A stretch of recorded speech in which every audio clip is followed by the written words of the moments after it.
Prime news, क्योंकि सच जरूरी है। यूपी विधानसभा के शीतकालीन सत्र में हंगामे के बीच 1,34,845 करोड़ का अंतरिम बजट पेश। हंगामे के चलते सदन की कार्यवाही गुरुवार तक के लिए स्थगित। 17 जातियों को अनुसूचित जनजाति में शामिल करने के प्रस्ताव भी पास। नोटबंदी के बाद कैशलेस पेमेंट को बढ़ावा देने में जुटी मोदी सरकार का बड़ा फैसला। कैश में तनख्वाह देने पर लगाई पाबंदी। चेक या बैंक अकाउंट के जरिए दी जाएगी सैलरी। नोटबंदी पर राहुल गांधी ने पीएम मोदी पर किया बड़ा हमला। पीएम मोदी पर लगाया 9 बार उद्योगपतियों से पैसे लेने का आरोप। केंद्र सरकार को बताया अमीरों की सरकार। कहा गरीबों का खून चूसकर अमीरों को सींच रहे हैं नरेंद्र मोदी। रिजर्व बैंक ने वापस लिया अपना फैसला। अब जितनी बार चाहे बिना पूछताछ किए बैंक में जमा करा सकते हैं 5,000 से ज्यादा के पुराने नोट। इलेक्शन कमीशन ने 286 दलों को किया आयोग की लिस्ट से बाहर। ये सिर्फ कागज पर थे मौजूद। अब इनकम टैक्स विभाग लेगा एक्शन। पॉलिटिकल पार्टियों पर मनी लॉन्ड्रिंग के शक में की गई कार्रवाई।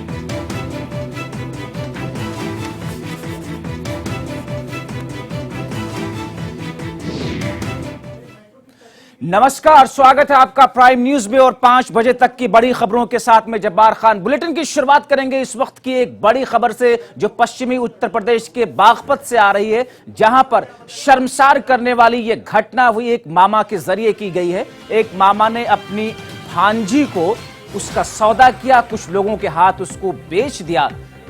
जिन लोगों के हाथ उसने बेचा उन्होंने उसको 10 दिनों तक बंधक बनाए रखा, उसके साथ गैंग रेप किया और 10 दिनों तक ये सारा खेल, ये सारी चीजें चलती रही। वो लड़की, वो मासूम, वो नाबालिग इन तमाम चीजों को झेलती रही और मौका पाकर एक दिन किसी तरीके से वहां से वो भागने में कामयाब हो सकी। सीधे पुलिस दफ्तर पहुंची, एसपी ऑफिस पहुंच करके उसने सारी घटना को बताया।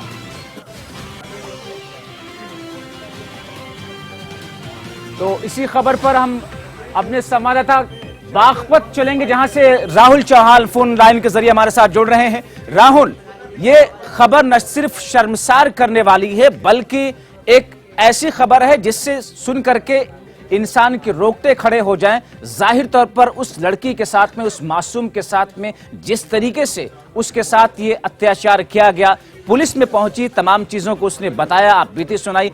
एक्शन क्या कुछ लिया गया अभी तक?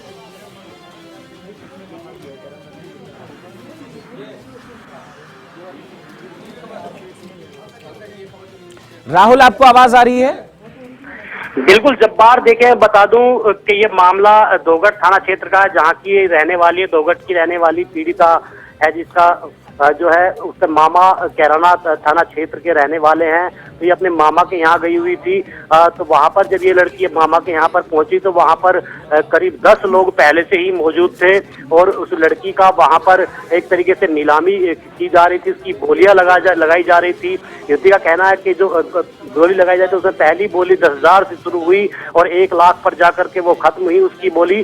तो 1 लाख रुपए में हसीन खान है, चितरौंदा गाँव के हैं, जो सिंघावली ये थाना क्षेत्र पड़ता है बागपत जनपद का। तो 1 लाख पर उनकी बोली थमी और हसीन खान ने उसे खरीद लिया। उसके बाद जो हसीन खान है वो अपने घर पर यहाँ पर गांव में लेकर के आ गया और उसे हथियारों के बल पर राहुल, इस घटना में, इस वारदात में अब तक कितनी गिरफ्तारियां हुई हैं पुलिस की तरफ से? बिल्कुल, देखिए मैं आपको बता दूं, अभी तक जो युवती है पीड़िता, वो दबंगों के चंगुल से आज किसी तरीके से 10 दिन बाद घर से निकल करके यहाँ एसपी ऑफिस पुलिस के अधीक्षक के बागपत के यहाँ पहुंची है। वहीं आला अधिकारियों का कहना है कि थाना पुलिस को आदेश कर दिया गया है पीड़िता का मेडिकल परीक्षण कराने के बाद जल्द ही मुकदमा दर्ज करने के बाद आरोपियों की गिरफ्तारी भी की जाएगी।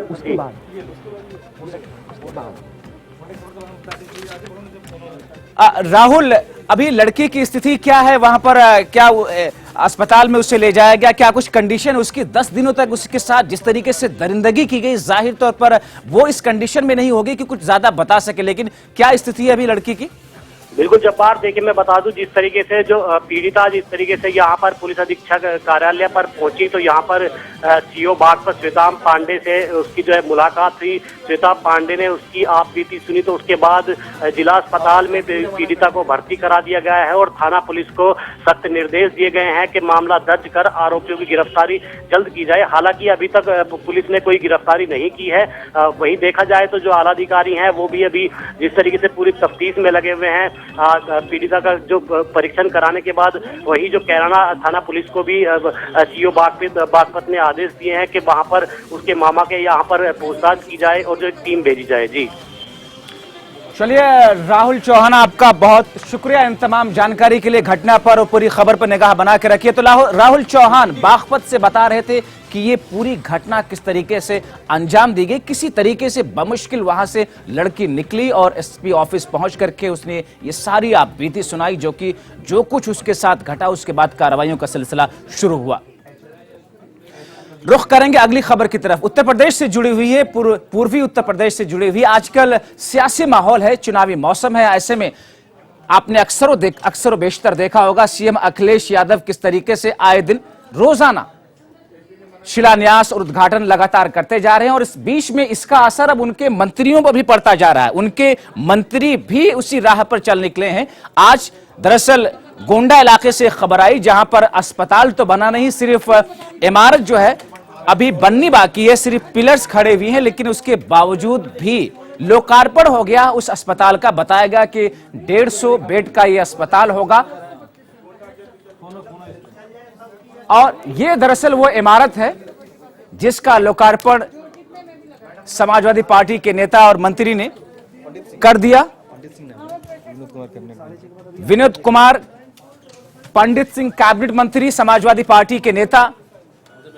चुनावी मौसम है, ऐसे में इन तमाम वक्त का फायदा उठाने के रास्ते पर अखिलेश यादव के राह पर चलते हुए नजर आ रहे हैं समाजवादी पार्टी के दूसरे नेता। और यही वजह है कि ये वो इमारत है जो कि अभी जिसका काम चल रहा है, जो बन रही है, लेकिन मंत्री जी वहां पर पहुंचते हैं, गुणगान करते हैं, सरकार की विपक्षी दलों पर प्रहार करते हैं और इस प्रहार के बीच में अपनी सरकार का गुणगान करते हुए लोकार्पण भी कर देते हैं।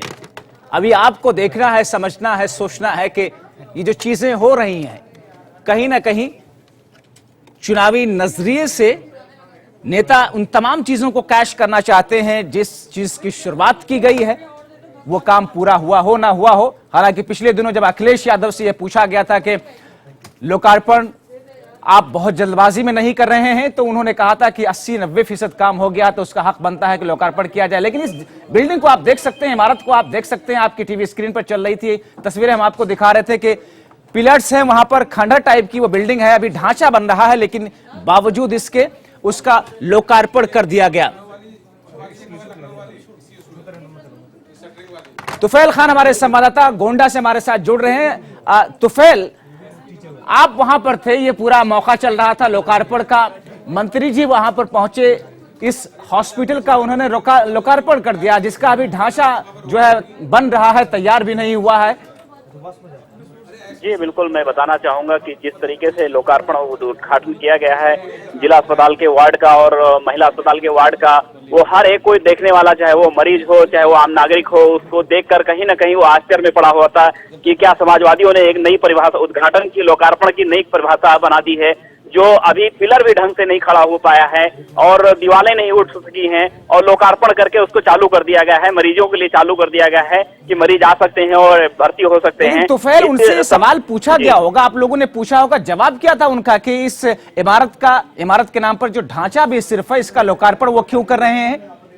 जी, जैसा कि इस सवाल को मंत्री से पूछा भी गया था, हालांकि उसके पीछे सीधा हताशा नजर आ रही थी या उनकी ऐसा लग रहा था कि मानो वो अब अगली बार विधायक नहीं होंगे या सरकार नहीं होगी। जिस तरीके से उनका कहना था कि जैसा कि मैंने बजट लाया, हम जो है इसको बनवाए हैं, इसको बनवा रहे हैं, तो हमारा ही हक बनता है कि हम इसका लोकार्पण करें। लेकिन इसके बावजूद भी इस तरीके से उनका एटीट्यूड था कि जैसे ये लग रहा हो कि आने वाले समय में हो सकता है कि वो ऐसा मौका ना पाए कि उसका लोकार्पण करे, जिसके चलते जो है एक उद्घाटन की या लोकार्पण की नई परिभाषा रच दी गई। जी, चलिए तुफैल, आपका बहुत शुक्रिया इन तमाम जानकारी के लिए। तो गोंडा से हमारे संवाददाता तुफैल बता रहे थे कि जब मंत्री जी से ये सवाल किया गया कि अभी ये बिल्डिंग सिर्फ ढांचे के तौर पर अभी दिख रही है, तैयार भी नहीं हुई, उसके बावजूद आप इस तरीके से लोकार्पण कर रहे हैं, उन्होंने कहा हमारा हक बनता है, हमारी सरकार है, हमारा टर्नओवर है और इस बीच में हमने शुरू किया है तो लोकार्पण का भी हक हमारा ही बनता है।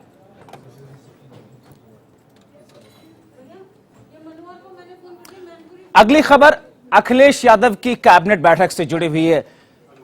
शीतकालीन सत्र 2 दिनों का वो चल रहा है, लेकिन इस बीच में आज अखिलेश की कैबिनेट बैठक हुई जिसमें 32 प्रस्तावों को मंजूरी मिली। क्या कुछ रहा इस बैठक में, इस कैबिनेट मीट में, आइए समझते हैं इस रिपोर्ट के जरिए।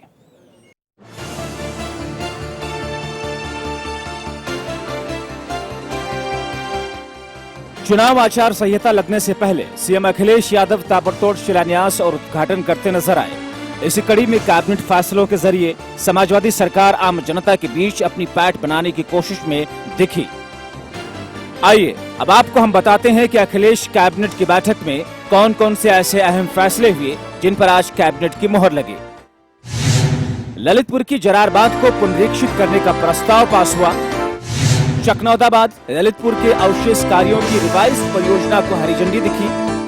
नगर पालिका राज जिला हमीरपुर की सीमा विस्तार को हरी झंडी मिली। वृंदावन और ब्रिज क्षेत्र में सदनों की निराश्रित महिलाओं और विधवाओं के लिए सुविधाओं में आवश्यक सुधार का प्रस्ताव पास हुआ। सहारनपुर मेडिकल कॉलेज के निर्माण की रिवाइज परियोजना को हरी झंडी मिली। लखनऊ के doctor Ram Manohar Lohia law university में स्पोर्ट्स इंफ्रास्ट्रक्चर को बेहतर बनाने का प्रस्ताव पास हुआ। राजकीय उद्घाटन जवाहर बाग मथुरा का जीर्णोद्वार को हरी झंडी लखनऊ के लोहिया पार्क के तर्ज पर विकसित किया जाएगा। भदोही कारपेट मार्ट के प्रबंधन और संचालन की व्यवस्था को हरी झंडी मिली। दरअसल इससे पहले राज्य कैबिनेट की बैठक में 82 प्रस्तावों को मंजूरी मिली थी, जिसमें 7वें वेतन आयोग की सिफारिशें भी शामिल थी। सवाल ये है कि क्या चुनाव से पहले की गई ये घोषणाएं अखिलेश सरकार को दोबारा सत्ता दिला पाएंगी? Nitin Shrivastava, prime news, Lucknow.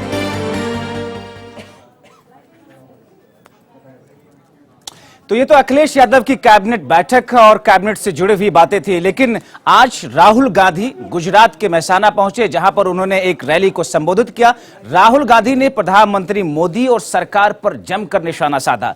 उन्होंने आरोप लगाया कि तमाम लोगों से, गरीबों से, मजदूरों से, किसानों से पैसे लेकर के 1% लोगों को, जो उद्योगपति हैं, जो बड़े घरानों के, उनको प्रधानमंत्री मोदी ने पैसे दिए हैं और एक से नहीं 9 ऐसे घरानों से प्रधानमंत्री मोदी ने ये पैसे लिए हैं। बड़ी बातें राहुल गांधी ने क्या कुछ कही हैं, आइए हम आपको उन्हीं की ज़बानी सुनवाते हैं। प्राइवेटाइजेशन का जो निर्णय था वो ना काले धन के खिलाफ था और ना भ्रष्टाचार के खिलाफ। वो हिंदुस्तान के 99% ईमानदार, गरीब, मेहनती लोगों के खिलाफ निर्णय था। पिछले 2.5 साल में नरेंद्र मोदी जी की पॉलिसीज ने हिंदुस्तान के 1% अमीर लोगों को हिंदुस्तान का 60% धन पकड़ा दिया है। ये मेरा आंकड़ा नहीं है, ये नरेंद्र मोदी जी की सरकार का आंकड़ा है। नरेंद्र मोदी जी ने वायदा किया था कि वो इस पैसे को वापस लाएंगे। हर बैंक अकाउंट में 15 लाख रुपए डाल के दिखाएंगे। नरेंद्र मोदी जी ने कैश की बात नहीं की थी। नरेंद्र मोदी जी ने विदेशी बैंक अकाउंट में जो डॉलर्स हैं उसकी बात की थी। और यह सच्चाई है, ज्यादा से ज्यादा काला धन विदेशी बैंक अकाउंट में है। अब मैं आपसे एक सवाल पूछना चाहता हूं, यहां कितने लोगों को अपने बैंक अकाउंट में नरेंद्र मोदी जी ने 15 लाख रुपए दिलवाए? ऐसा ही एक कंप्यूटर रिकॉर्ड बिरला कंपनी का, उसमें साफ लिखा हुआ है गुजरात सीएम 25 करोड़, 12 करोड़ हो गए, बाकी क्वेश्चन मार्क। नरेंद्र मोदी जी, आप हिंदुस्तान के प्रधानमंत्री हैं, आपके ऊपर ये सवाल उठाए जा रहे हैं। इनकम टैक्स डिपार्टमेंट के सिग्नेचर इन कागजों पे हैं, वो हम आपको दिखा देंगे, पूरी दुनिया को दिखा देंगे। अब आप देश को बताओ, स्वयं बताओ कि ये सच है या नहीं। और एक आप इंडिपेंडेंट इंक्वायरी इस मामले पे करवाओ। सरकार और प्रधानमंत्री मोदी डिजिटल मोड में पेमेंट करने की बात करते हैं, हर जगह खरीदारी लेन देन की बात करते हैं, लेकिन असली तस्वीर क्या है जमीनी स्तर पर जब इसको हम टटोलते हैं तो कहीं ना कहीं इसमें बहुत ज्यादा समस्याएं हैं। आज मामला नोएडा के गिझोर इलाके का रहा, जहां पर एक कैब ड्राइवर सीएनजी डलवाने के लिए सीएनजी पंप पर पहुंचा, लेकिन जब वहां पर पहुंचा और उसने कार्ड के जरिए पेमेंट करने की बात की तो वहां पर बताया गया कि कार्ड मशीन खराब है। उसके बाद नोकझोंक हुई, हाथापाई तक नौबत आ गई। उस ड्राइवर को सीएनजी पंप के अधिकारियों ने जमकर के पीटा, चूंकि ये बात बढ़ते बढ़ते इस हद तक पहुंच चुकी थी।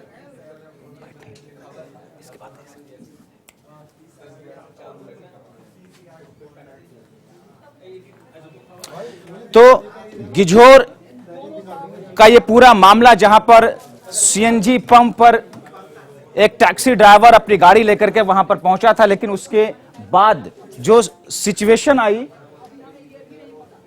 वो सिचुएशन हाथापाई तक आ गई और उसके बाद ड्राइवर और वहां पर कर्मचारियों के बीच में नोकझोंक बढ़ते बढ़ते मार पिटाई तक की नौबत आई। सवाल यह है कि ऐसे में लोग जो कैश पेमेंट की बात कर रहे हैं कि कैश में पेमेंट ना करें, उसको डिजिटल मोड के जरिए से करें। जब ये दिक्कतें हैं, जब तक इन दिक्कतों को खत्म नहीं किया जाएगा तब तक आसानी कैसे पैदा होगी।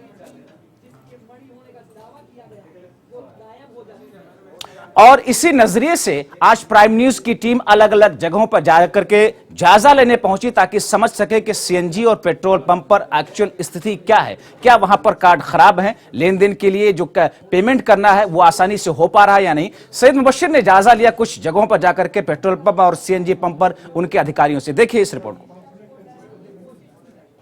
एक तरफ सरकार जहां लगातार डिजिटल कैश की बात कर रही है, कैशलेस इंडिया की बात कर रही है, वहीं दूसरी तरफ अमूमन दिल्ली में अक्सर कई ऐसे पेट्रोल पंप, सीएनजी पंप देखने को मिल रहे हैं जहां पर credit card machine, swipe machine पिछले एक एक हफ्ते या 10-10 दिन से भी ज्यादा से खराब पड़ी है। लोगों को दिक्कतों का सामना जरूर करना पड़ रहा है क्योंकि कैश में पेमेंट देनी पड़ती है, वहीं सरकार लगातार कैशलेस और लेस कैश की बात करती नजर आती है। दूसरी तरफ ये भी देखते हैं इस पेट्रोल पंप पे, ये सीएनजी पंप पे पिछले 11 दिनों से मशीन खराब है। अधिकारियों को कंप्लेंट की गई, कोई सुनवाई नहीं है, जनता परेशान है, उसकी कोई सुनवाई नहीं है। कुछ लोग यहाँ मौजूद, हम उनसे बात करेंगे। आप कब से यहाँ पे आ रहे हैं? सर मेरे को 1 हफ्ता हो गया है। 1 हफ्ते से यहाँ पे कुछ भी प्रोसेस, कुछ भी ठीक ठाक तरीके से नहीं चल रहा है। हम यहाँ पे अपना जैसे भी करके जो हमारे पास कैश है उससे भुगतान कर रहे हैं, बाकी इनके पास जो मशीन है कैशलेस वो खराब है। 1 हफ्ते से मैं परेशान हो रहा हूँ और इन लोगों से पूछते हैं तो ये लोग कुछ बताते नहीं है, कहते हैं कि इसमें वक्त लगेगा, 2-3 महीने लग जाएंगे। तो ये कैशलेस इंडिया कैसे बन पाएगी? कैशलेस इंडिया कैसे बनाएगा? बहुत जायज सवाल है, वाजिब सवाल है कि आखिरकार सरकार लगातार कदम तो उठा रही है, कैशलेस इंडिया की बात कर रही है, वहीं दूसरी तरफ वित्त मंत्रालय अब उन पर लगाम लगाने की कोशिश कर रहा है जो कैश ज्यादा यूज करते हैं, इस्तेमाल करते हैं। सरकार जो है अब नए प्लान लेकर आने जा रही है कि जितने भी मध्य वर्गीय के कर्मचारी हैं उनकी भी डिजिटल इंडिया के तहत उनको पेमेंट कैश ना करके सीधे अकाउंट में या चेक के द्वारा की जाए। लेकिन सीधे तौर पर पोल खोलती हुई सरकार इंद्रप्रस्थ गैस लिमिटेड का ये जो है सीएनजी पंप है, 11 दिन से ज्यादा हो चुके हैं, अभी तक यहाँ पर कोई भी credit card machine, swipe machine खराब नहीं। पूछने पर बताया जाता है कि एक मशीन है पिछले 1 हफ्ते से ज्यादा से खराब है।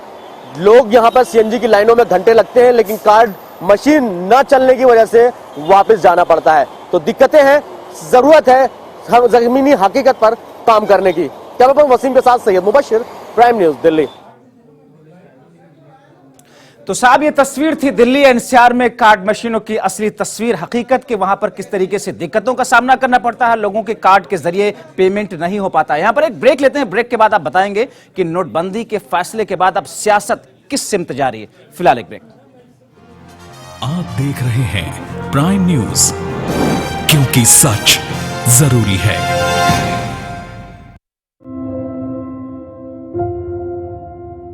यहाँ कोई नहीं, पर मैं अकेली भी नहीं और ना ही कमजोर, क्योंकि मेरे पास है ताकत, ताकत आधुनिक कंट्रोल सेंटर की।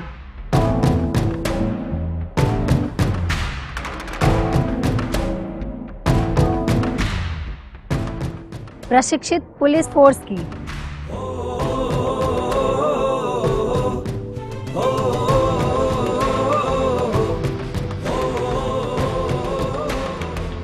हजारों पुलिस रिस्पांस वाहनों की ताकत, अतिशीघ्र मदद की।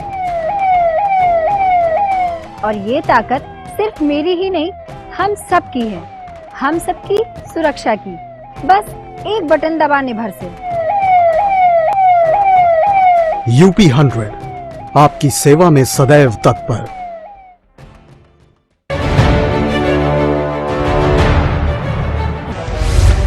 जिला गाजियाबाद, उमड़ा जन सैलाब, दांव पर लगी दिग्गजों की साथ। क्या गाजियाबाद के अंदर कानून व्यवस्था सही है? पुलिस वाले भी इस प्रदेश में सुरक्षित नहीं है। भारतीय जनता पार्टी का कमल खिलेगा। प्रदेश का विकास चाहने के लिए केंद्र के साथ ताल मिलाना चाहती है। क्या मोदी क्या करा? एक चाय बेचने वाला 50,000 का सूट उसमें 3 बार बदलेगा। हिंदुस्तान का सबसे बड़ा अगर कोई दुश्मन पैदा हुआ है धरती पर तो नरेंद्र मोदी है। समाजवादी पार्टी की साइकिल चलेगी या हाथी दौड़ेगी? क्या है गाजियाबाद की जनता का चुनावी मूड? जिंदाबाद जिंदाबाद। शहर का इतना बुरा हाल है। गाजियाबाद में सिर्फ क्राइम ही क्राइम है। चाहे वो दलित समाज हो, चाहे वो आम समाज हो, मुस्लिम समाज के साथ ही जो तुष्टिकरण क्यों चारों तरफ रोड पे जाम है। ये जनता को गुमराह कर रहे हैं। एक सवाल आप अपनी जगह देखिए गाजियाबाद से प्राइम बोर्ड आज शाम 5:30 बजे सिर्फ प्राइम न्यूज पर। एनडी तिवारी बदलेंगे समीकरण, क्या बनेगा नया गठबंधन? उत्तराखंड के चुनावी रण में तीसरे विकल्प की दस्तक। देखिए आज शाम 6:30 बजे सिर्फ प्राइम न्यूज पर। आप देख रहे हैं प्राइम न्यूज, क्योंकि सच जरूरी है। ब्रेक के बाद आपका एक बार फिर से स्वागत है और खबर लखनऊ से जुड़ी हुई है। मेट्रो कंस्ट्रक्शन जो कि ड्रीम प्रोजेक्ट है सीएम अखिलेश यादव का, लेकिन आज वहां पर शटरिंग का छज्जा गिर गया, जिसकी वजह से एक हादसा भी पेश आया। लखनऊ से ये पूरी खबर है, जहां पर मेट्रो का शटरिंग का छज्जा गिरा और उसके बाद इस चपेट में एक शख्स भी आया जो कि घायल भी हुआ। हालांकि इन तमाम चीजों पर अब इस बात को लेकर के जानकारी ली जा रही है कि आखिर यह हादसा कैसे पेश हुआ।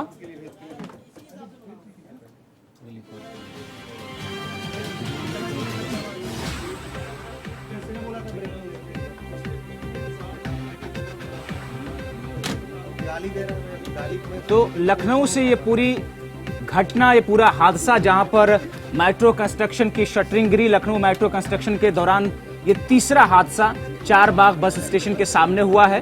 शटरिंग के गिरने से एक शख्स घायल हुआ है और खास बात यह है, जैसा कि हमेशा कहते आए हैं सीएम अखिलेश यादव की उनका ड्रीम प्रोजेक्ट है, लेकिन कहीं ना कहीं ये तमाम चीजें दर्शाती हैं कि लापरवाही जरूर हुई है, लेकिन इसमें किसकी जिम्मेदारी बनती है, किसके ऊपर ये जिम्मेदारी रहेगी, ये तमाम चीजें तफ्तीश में सामने आएंगी। हालांकि जो कंस्ट्रक्शन की जो कंपनी है जिसको ठेका दिया गया, पूछताछ तमाम चीजें वो प्रक्रिया जो होती हैं वो हो रही है आनन फानन। हालांकि इस घायल शख्स को अस्पताल में ले जाया गया जहां पर उसका इलाज चल रहा है और इसकी वजह से उस पूरे विभाग में हड़कंप मचा हुआ है।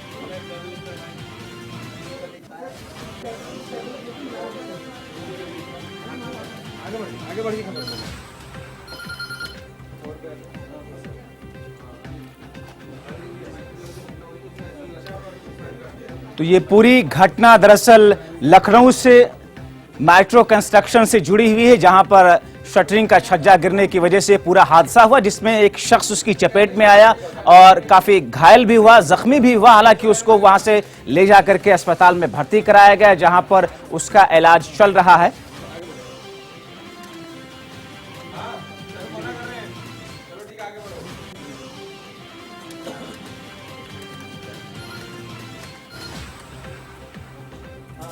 मेट्रो कंस्ट्रक्शन जो कि लखनऊ में सीएम अखिलेश का एक ड्रीम प्रोजेक्ट है, लेकिन अब इस पर बातें कही जा रही हैं कि तफ्तीश की जाएंगी, किसकी लापरवाही की वजह से सारा मामला हुआ है। लेकिन जख्मी एक शख्स हुआ, उसका इलाज फिलहाल चल रहा है।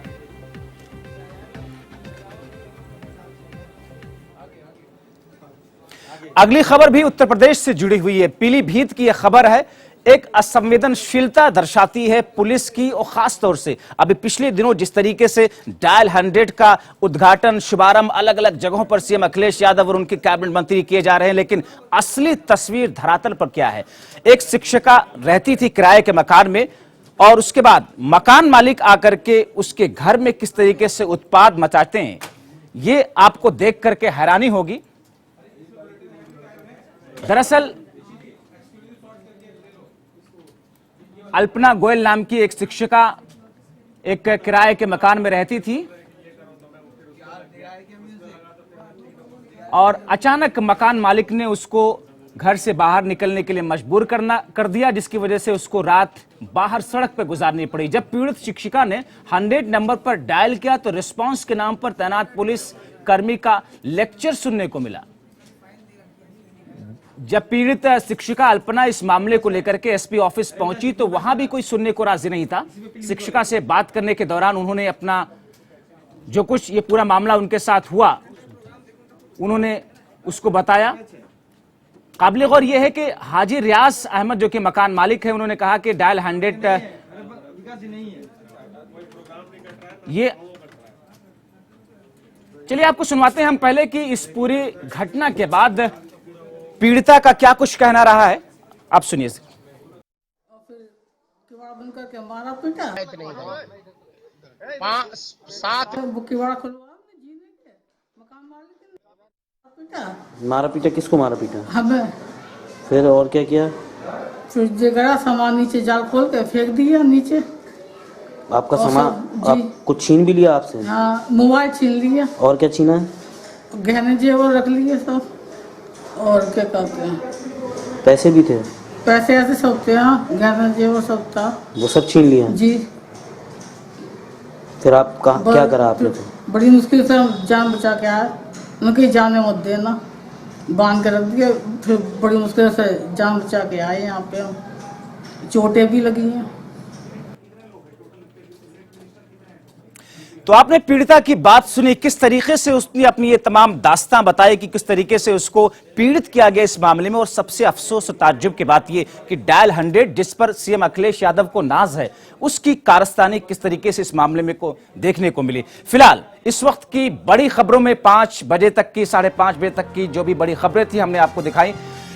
अब देश प्रदेश और दुनिया की बाकी तमाम खबरों के लिए बने रहिए आप प्राइम न्यूज के साथ। नमस्कार। ये है प्राइम न्यूज, क्योंकि सच जरूरी है।